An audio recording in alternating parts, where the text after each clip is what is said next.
Вітаю вас із Запорізької області. Малинівка, Оріхів, Гуляйполе. Ці міста знають, що таке ворог, знають, що таке постійні обстріли. Вони тут лунають постійно і не замовкають ані на годину. Сьогодні я приїхав в селище Приморське для того, щоб переконати людей виїхати із прифронтових територій в більш безпечні місця. На жаль, залишаються люди, вони продовжують жити. Літні люди, молоді майже не залишилось. Але ми продовжуємо боротися за кожного українця і українку. Бо життя – це найголовніше. Мене звати Андрій Бідняков і це ВПО.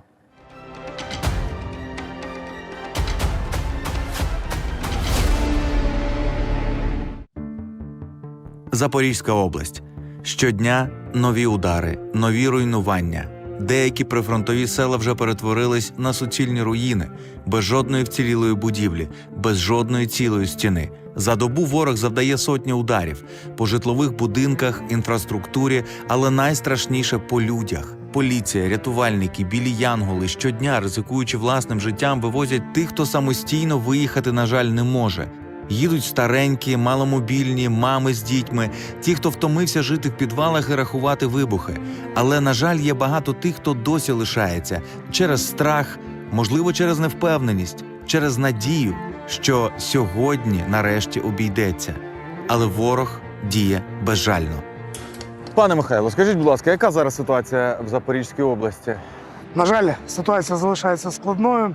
Якщо брати за останній тиждень, то зберігається тенденція близько 3,5 тисяч ударів загалом по контрольній території Запорізької області. Це в середньому від 400 до 500 ударів щодня.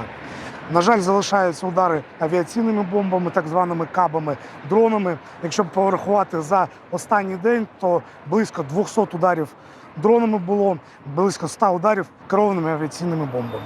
Скажіть, будь ласка, а от стосовно кабів, керованих авіаційних бомб, до Запоріжжя менше стало? Чи вже вони взагалі не долітають, чи вони їх не пускають? Якщо ми будемо рахувати з вересня місяця, коли розпочалася атака саме кабами, то ми майже щотижня мали руйнування в самому місті Запоріжжя. Якщо подивитися на динаміку і тенденцію останніх місяців, то жителі можуть спостерігати, що кожного дня ми бачимо в телеграм-каналах, що оголошена тривога саме кабів.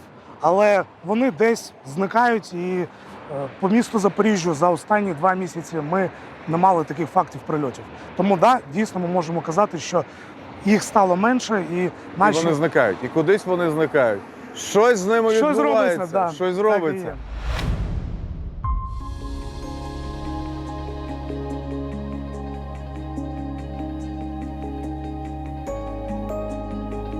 Зараз їду, дивлюсь в різні боки. Це ті самі дороги, якими я їхав додому в Маріуполь. Дім ось тут, здавалося б, 2 години до Маріуполя, але поїхати туди я не можу. І ось коли ти їдеш і бачиш, що ти завжди їхав цією дорогою, навіть навушники ставив в вуха, слухаю музику, яку я там зазвичай слухаю, коли їду додому. Зараз ще весна, ці всі спогади, звичайно, дуже-дуже хочеться додому. Я думаю, ті, хто не можуть потрапити в своє рідне місто, мене зараз прекрасно зрозуміють. Ці дороги колись вели додому. Кожен поворот, кожен кілометр знайомий до болю. Люди могли проїхати ними із заплющеними очима, знаючи всі світлофори і зупинки не за знаками, а пам'ятаючи кожен. Вони асоціювалися з дитинством, літніми канікулами, родинними святами, з життям, яке здавалось звичним і нескінченним. Та сьогодні ці дороги порожні. Замість жвавого руху тиша, яку прорізає лише гул ворожих дронів. І кожен поворот, який колись вів до рідного дому, нині може обернутись поворотом у нікуди. Дорогою в один кінець. Все, тут же треба вдягатися, доїхали до точки, де треба надягнути на себе всю броню, бо далі вже небезпечно.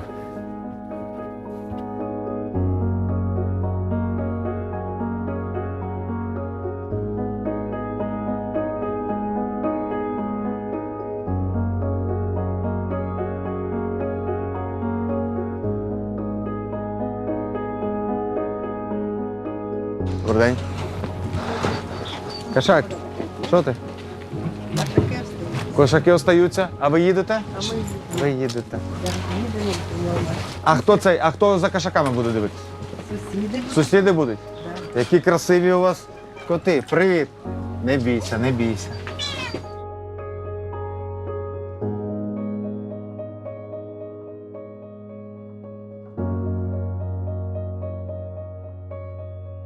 Так, хто у нас виїжджає? Ще. Бабушка, ось моя мама. Добрий день. Сумні? Ні? Після хвороби вона дуже погано чує.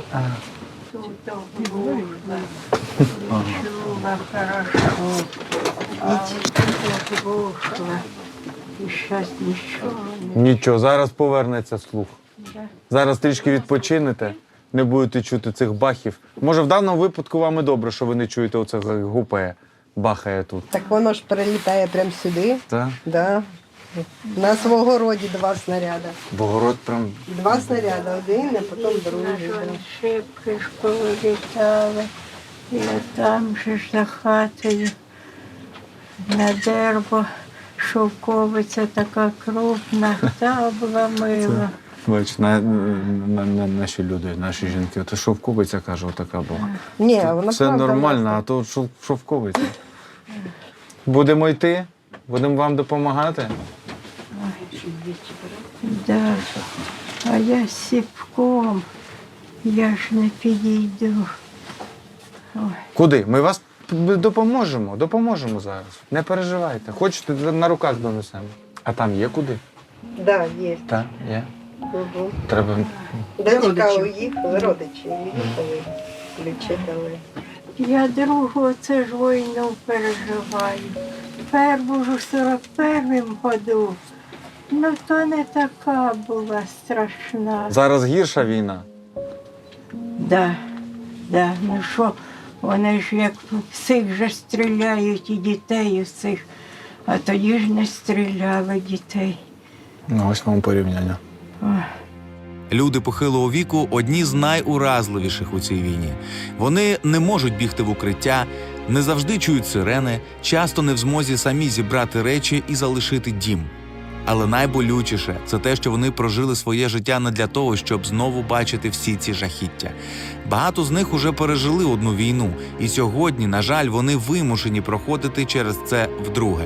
З тим самим болем, з тією ж тишею після вибуху і з тими ж сльозами в очах. Давайте я вам допоможу. Хоп. Ой, Так. Раз, два, три. Опа! ой, Скільки років? 88. 88, ще молода. ой, де ж молода? Та яка де ж молода? Зараз мужики, як побачать діди з вулиці, скажуть, куди забираєте.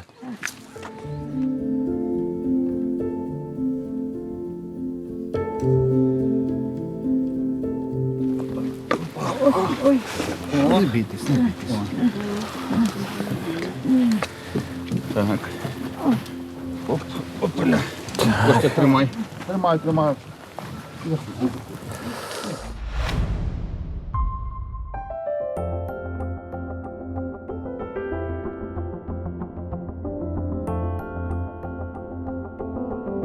Ви сказали про людей літнього віку.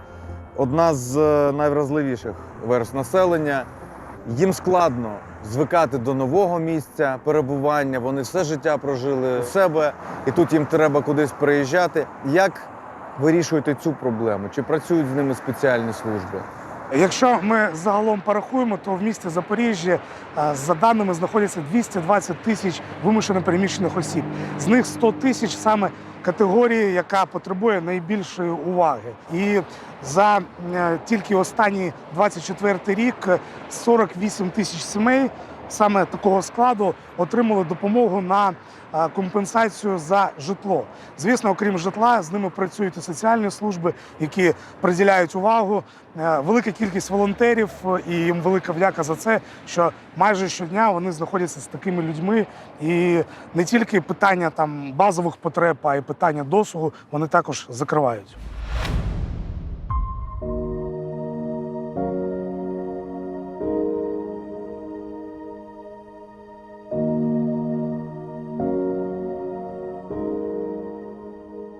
А сусіди, ви кажете, вони поки тут, вони теж збираються виїжджати чи ні? Та мене всі буде Так, доганяти. як обстріли, Вони їдуть. вони виїжджають. От по ситуації, коротше, Да, як по ситуації. більше гучно, Да. всі їдуть. Да. Угу. В основному люди почали виїжджати, коли каби почали прилітати. Вони доставали тільки до Степногірська, а потім і сюди вже почали доставати. Ви знаєте, ми в Степногірську теж, як то до артилерії привикли, да? До цих градів. Ну, не можна сказати, що привикли, але все одно. Ні, Ти ну звикаєш. так, звикаєш. А потім, коли почали прилітати в нас в будинки, 9-поверхові каби, коли в нас почали складатися під'їзди, теж почали. Ну, все одно люди ще живуть. Не всі виїхали теж.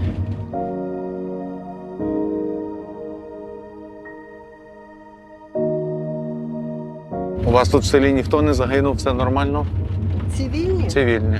є. Загинули, так? Є загиблі, так. Поранені, загиблі. І все одно не виїжджають, все одно сидять. А от мені цікаво, Ні, багато виїхало. Багато Дуже виїхало? багато виїхало, так. мені цікаво, ви кажете, що коли спокійніше їдуть, це ж така непередбачувана історія, що Да, у тебе да. сьогодні спокійно. Якщо раніше було, от огород ми бачили, да, в кінець огороду підеш, там я от обрізки Угу. сікла, ну, ми їх потім полили. Якщо чуєш виход, ти спокійно доходиш до хати. А тепер ні. Тепер можеш, я біля вікна стою, і тут тобі прилетіло. І біля вікна, от у мене цю шраму, де я стояла, там 10 сантиметрів від мене осколок. Що стало останньою краплею, що треба виїжджати? У вашому випадку. Ну, тому що вже нерви не ті, і Вже не хочеться ти чути. вже навіть спати не можеш ночі, тому що ти чекаєш, що воно прилетить.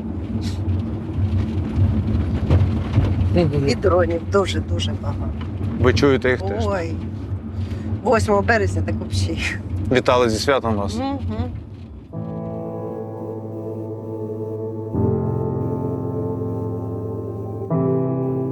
У нас 2 цивільні автівки і загибли двоє. Теж дроні, так? Так. Безпосередньо в Приморську. Ой, ну так, в вашому, так? Да, там, де двохетажки туди заїжджали. По поверху просто. І один біля дому. З жінкою їхав, жінка жива, а він Цивільні, просто вони цивільні. Як так? Ну тут навіщо це робити? Це ж. Ну, це ж... Одні люди їхали на роботу, а інші їхали додому, біля самого дому. А що за машини? Колір був який машина? Біла, Біла, тобто, умовно кажучи, знаєш, не темна, не зелена, як Ні. там у військових. Там Ні. біла цивільна машина. Дроном вбивають 2 цивільних.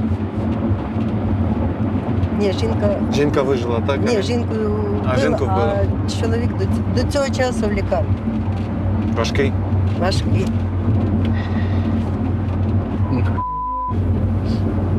В такі моменти не те, що зуби стискаються, руки, вони стучать оці ось так. Ну, ти не можеш передати словами, навіщо? Ви ж бачите, що це цивільні люди, що біла машина, що це село. Куди ж ти кидаєш? Ну що ти за падла таке? Ну що ти за таке падло? Ну тебе ж якась жінка народила. У тебе ж теж є мати, у тебе батько є, діти, можливо, в тебе є. Голови в тебе нема, бо ти тупий і ти мудак.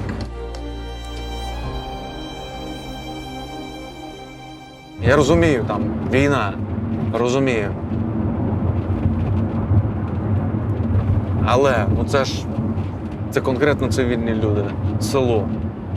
Ти ж бачиш, ти ж це бачиш. Падло, ти ж це бачиш.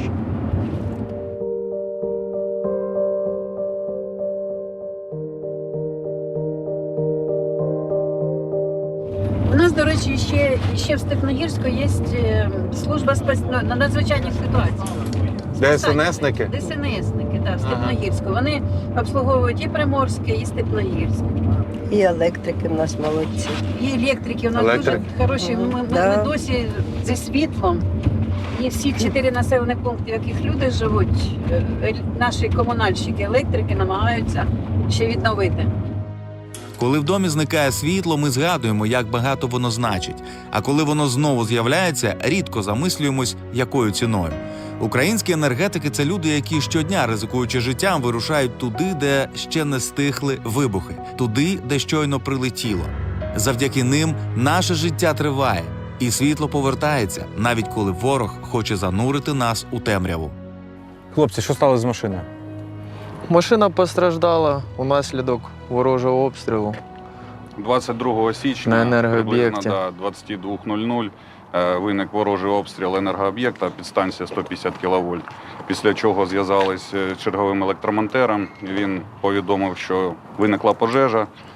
Була сформована бригада з кваліфікованих спеціалістів та направлена на відновлення електропостачання. Це ваша машина? Ви на ній? Це чергова. Чергова машина. Для переміщення бригади. Да. Ну і під час аварійно-відновлювальних робіт, які тривали з Повторний удар 22:00, балістичною ракетою поблизу місця, там, де велись роботи. І тому постраждала техніка і постраждали люди. Страшно? Та як і усім, треба робити свою справу.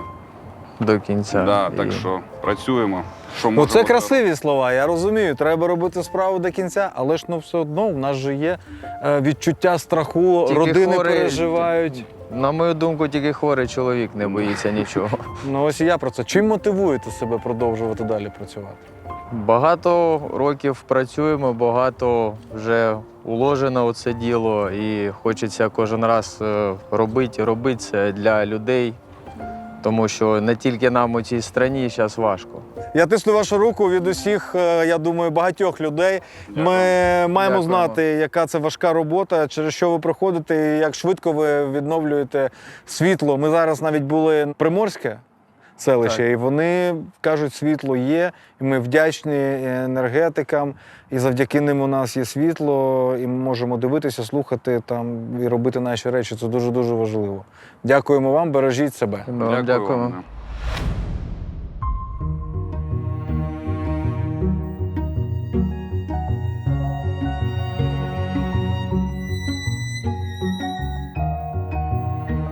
Щодня до Василівського хабу «Ми разом» приходять сотні людей з валізами, сумками і з надією. Хтось щойно втік від вибухів, хтось уже кілька місяців без даху над головою, але всі вони потребують допомоги. І тут їх зустрічають не лише речами чи продуктовими наборами. Тут їх зустрічають із турботою, з увагою і з вірою в те, що все буде добре. Сьогодні у нас звичайний робочий день в нашому Василівському районному хабі. Він у нас утворений влітку 22-го року, коли, на жаль, бойові дії вже були безпосередньо, вийшли з Василівського району. Ми вимушені були створити такий хаб.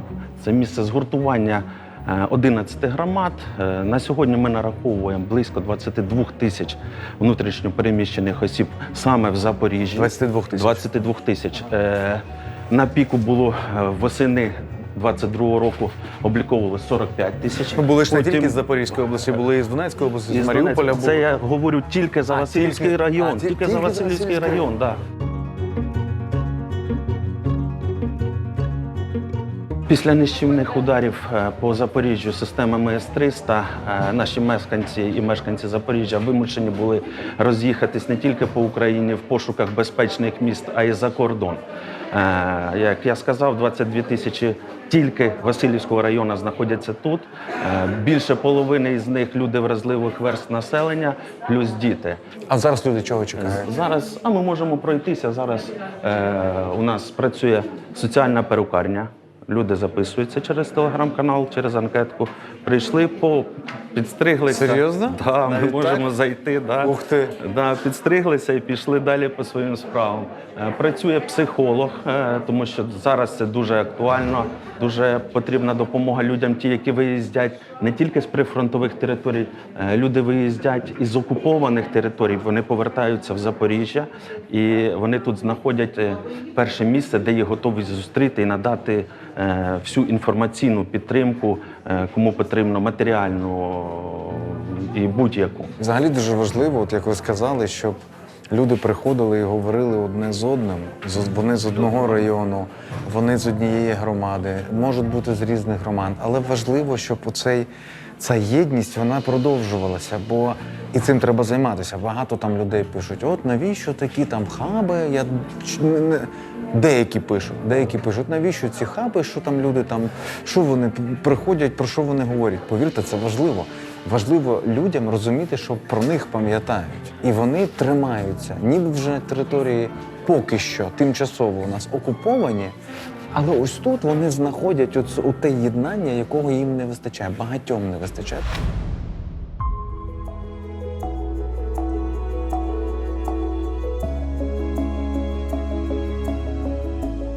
Я бачу в порівнянні з минулим, навіть разом, коли я приїжджав в Запоріжжя, мені здається, більше машин стало. Як з цивільними? Повертаються люди? Ситуація наступна.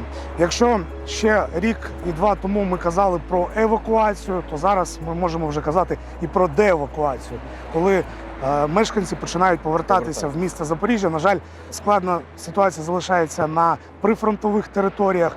На сьогоднішній день на лінії фронту залишається 80 населених пунктів, в 43 з яких, на жаль, зовсім відсутне світло, в 16 немає води вже довгий час, але саме в місті Запоріжжі і в Запорізькому районі на сьогодні проживає більше 1 мільйона людей. І ми бачимо тенденцію до повернення саме в Запоріжжя і можемо бачити, який трафік у нас сьогодні в місті, ми можемо бачити, як працює послуги сервісу, також ця динаміка йде вгору.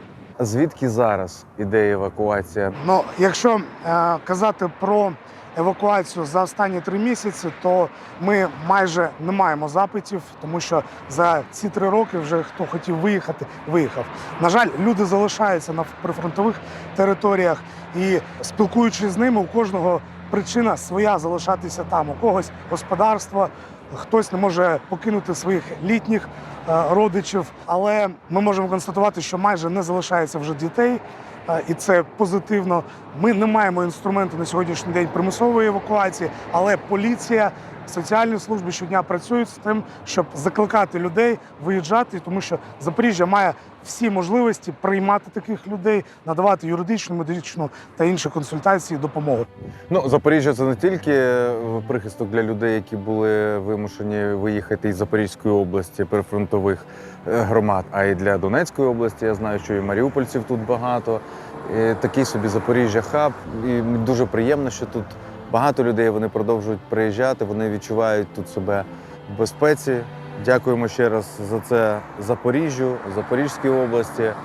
Бережіть наших людей в Донецькій області, з Маріуполя. Ми дуже за них переживаємо. Але я сподіваюся, вони в надійних руках.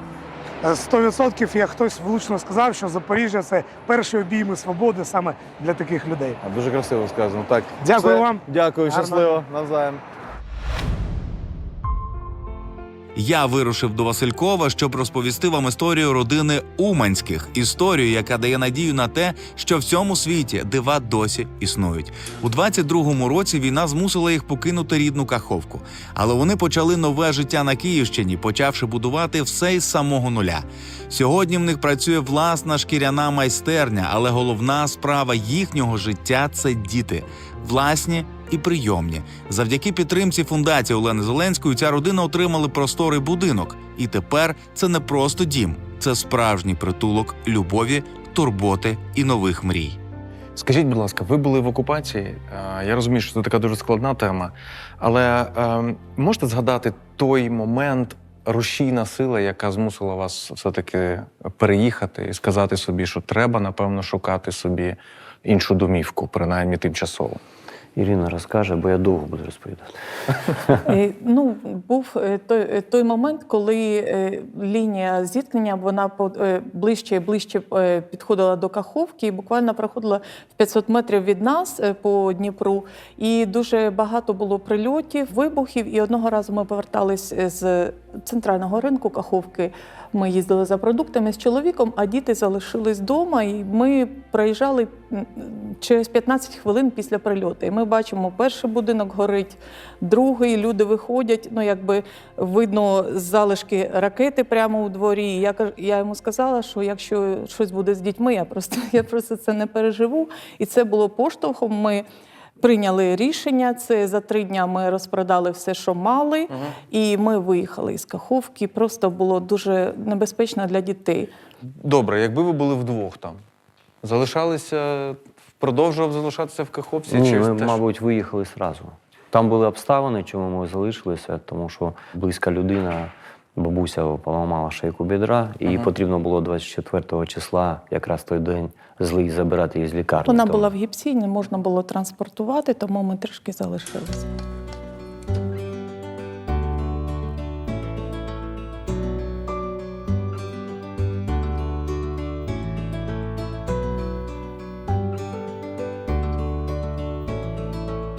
Розказуйте, що тут у вас? Як тут у вас? Майстерня у нас з ремонту взуття і шкіряних виробів.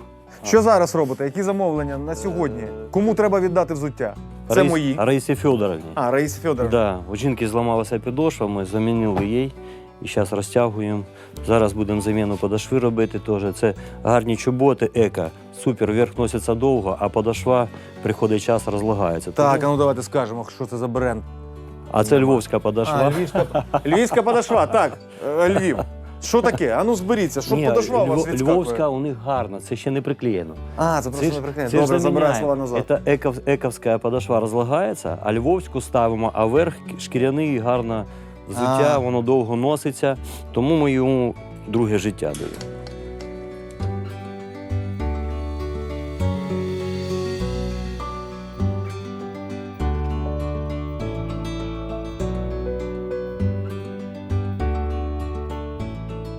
Нове місто, новий дім. Як довго звикали і чи звикли вже зараз до нього?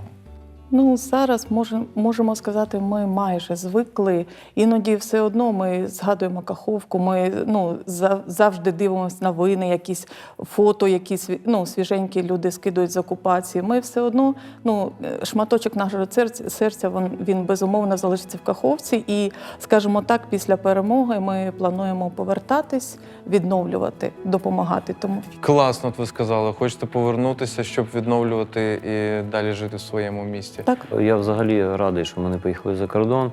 І це було наше рішення таке. Так, да, зважене. було рішення. І це на питання на ваше, що вам сказати, особисто я взагалі приїхав як додому. Васильків для нас таке ж містечко, як Каховка, по численності населення. Люди тут живуть добрі. Я не відчуваю себе тут чужим з перших днів.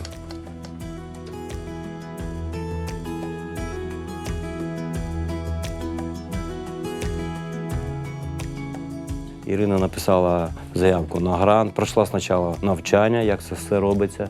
Ми виграли грант, і на той грант ми закупили обладнання, бо ми з Каховки виїжджали, у нас нічого не було. Тільки діти і моя мама, Ірина мама і все. І ми приїхали сюди в Це Васильків. вже досить непогано, можу вам сказати. То в мене сама, Таким мабуть, скарбом виїхати. То так, да. Та. Да. А грант з першого разу вам дали чи декілька разів подали? Прийшлось потрудитись, майже півроку я працювала над цим, і не з першого разу, але ми були настойчиві, і ми виграли 2 гранти від власної справи. Це українські державні кошти, і також від Міжнародної організації з міграції другий грант. Це фактично кошти 2 грантів. Де легше було? Мабуть, За кордон? українські. Українські, так? За кордон більше? Менше звітності в Ага. українському гранті. Всім раджу. А закордонні вони контролюють, ви маєте про Ну, все. Там так, німецька така вимогливість. Так. Особливо Шольц приїжджає. Ото коли приїжджав в Україну, так, я до Ірини, до Івана. Пане Зеленський, зачекайте. Щоб сюди, так, а не показуйте, що я вам там дам гроші. Там.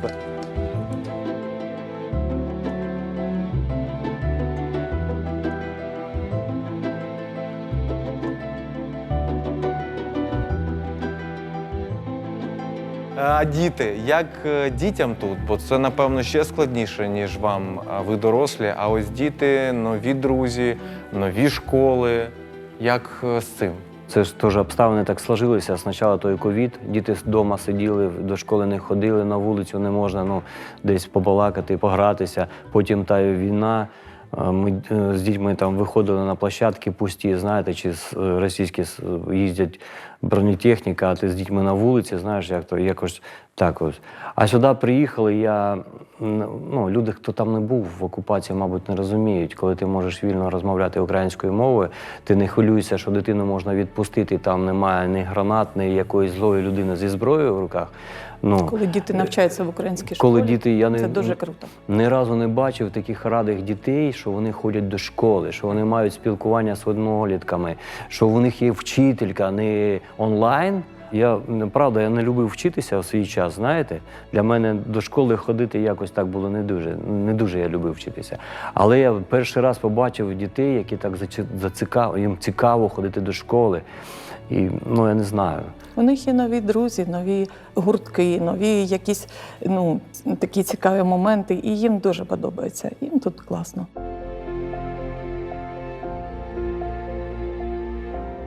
Дякую вам за все, що ви робите. Я бажаю вам міцного здоров'я, здоров'я вашим діткам. Хай все буде добре, хай мирним буде цей будинок, мирна буде вся наша Україна. Процвітання вашого бізнесу. Якщо в мене раптом щось станеться із кросівками, я тепер знаю, куди мені. Заглядайте.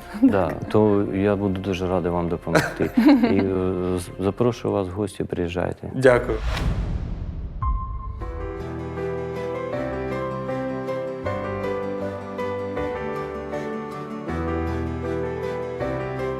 Чергове дякую вам за те, що додивилися цей епізод до кінця. Хочеться, щоб було більше переглядів, щоб більше людей бачили і знали, як живуть прифронтові території. Запорізька область – це батьківщина козаків, справжніх, сильних, мужніх. Запорізька область була, є і буде українською. Що б загарбники не хотіли. Мене звати Андрій Бідняков. Це ВПО. Побачимось.